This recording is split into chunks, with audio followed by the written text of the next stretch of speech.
significant news, too. Mike Levine, covering the Department of Justice for us, is now passing along the name of the suspect number 2.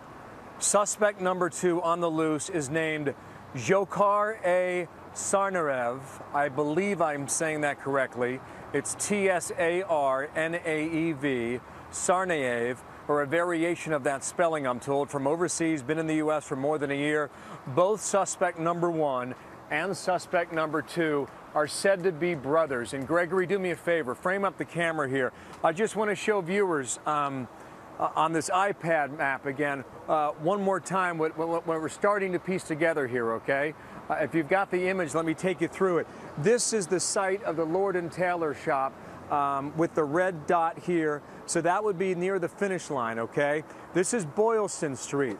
These individuals, according to here, at 10:30 last night, they were spotted across the river at the intersection of Vassar and Main. Why is that important? The suspects could have walked west after dropping both bombs, cut down a couple of these streets to Com Ave, and literally gone across this bridge over into the area of M.I.T, which is where they likely sought refuge for the past 4 or 5 days. I make that point specifically because listening to your guest talk there, when you think about criminals who commit crimes, they want to get attention for it, or they want to see the after effect of what they have done. That is position A from where we are here, about a quarter mile, no more than half a mile from the scene of this terrorist act on Monday afternoon. We now have the name, and we have Jennifer Griffin back with us, too, in Washington with more on all this. Jennifer, hello again.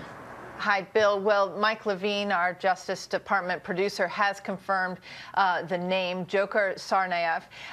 What I know from the time that I lived in Moscow, Dzhokhar is a Chechen name. We can confirm that these 2 brothers are believed to be Chechen. The Dzhokhar Tsarnaev, the man in the white hat who is believed to be on the loose, or is still on the loose, and believed to be armed and very dangerous. He is 19 years old. We're told from authorities that he and his brother have been in the country for more than a year. Federal authorities are looking into whether they were trained militarily. They're believed to have been trained militarily overseas. Americans may be wondering why Chechens would be involved in terror acts against the United States. But what we have known for years is that Chechens have left Chechnya, which is really a breakaway republic from Russia that is very similar in landscape and similar in it's a Muslim republic that is similar to Afghanistan in feel and nature, and many Chechens go to fight in Afghanistan.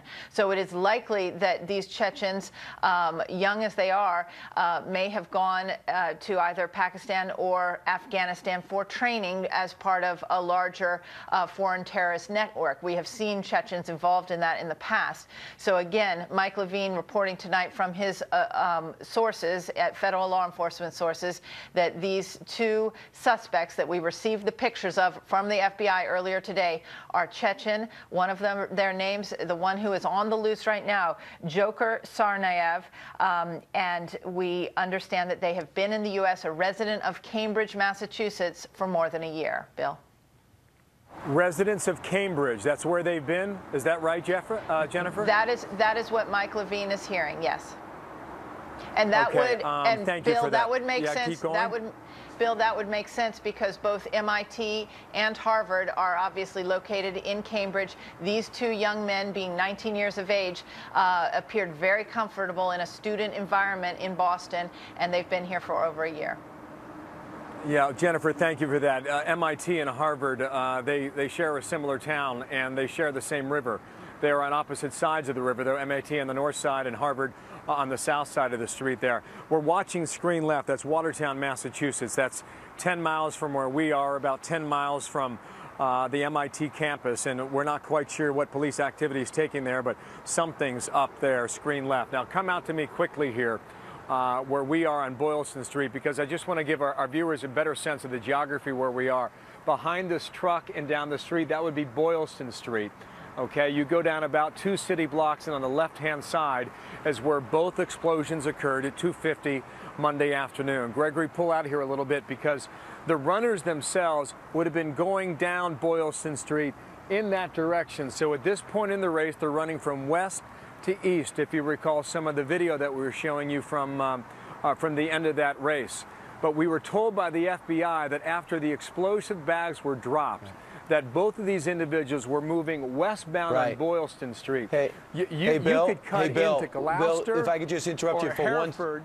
Bill, if I could interrupt you just. Bill, let's sort of take everybody through the timeline of what we've seen since 5 o'clock yesterday afternoon, because remember, we were in sort of a 48-hour blackout, really, in terms of information from the police, and then we got this at 5 p.m. The FBI released the video and the suspects of the two suspects as they eerily walked along the street right before they dropped off those backpacks. They're the two men who are believed to be behind these bombings. Then, April 18th, last evening around 10 o'clock, a robbery takes place at a 7-Eleven store near Cambridge, Massachusetts, near the M.I.T. campus, and that's where we picked up that other photo that Bill just showed you moments ago. Then, 10:20 p.m. last night, an M.I.T. campus police officer was found shot to death in his vehicle. Or I correct that, he later died at the hospital from the wounds that he sustained in his vehicle. Then, soon after 10:20 p.m., police received a report of an armed carjacking in Cambridge, Massachusetts. At that point, they were able to sort of pinpoint to some extent where these two had moved. They got into a Mercedes that they carjacked from a gentleman there. Then police say that they saw the suspects as this chase ensued, literally throwing explosives from their car. Griff Jenkins was with police behind that car and was able to get us some video of that as these two suspects were pursued through the streets into Watertown, Massachusetts. Then 1:35 a.m., police announced that suspect number 1 has died at the hospital and that beyond the gunshot wounds, he appeared to have shrapnel in his body, which of course raised a whole lot of questions about where they were off to, whether or not they were planning to plant yet another bomb. And we don't know how the two of them separated at that point. We know that the older brother later died of those wounds at the hospital. Younger brother, we're not sure if he took off on foot at that point. Now, come to 4 a.m. this morning. Police confirmed that 2 men involved in the M.I.T. shooting, Watertown shootout, were the Boston Marathon suspects. That's when we really began to get confirmation that all of this, yes, indeed, did tie together. Around 4 a.m., authorities confirmed that the suspect number 1, who we now know as Tamerlan, the older brother, had died, and that suspect number 2 was on the loose.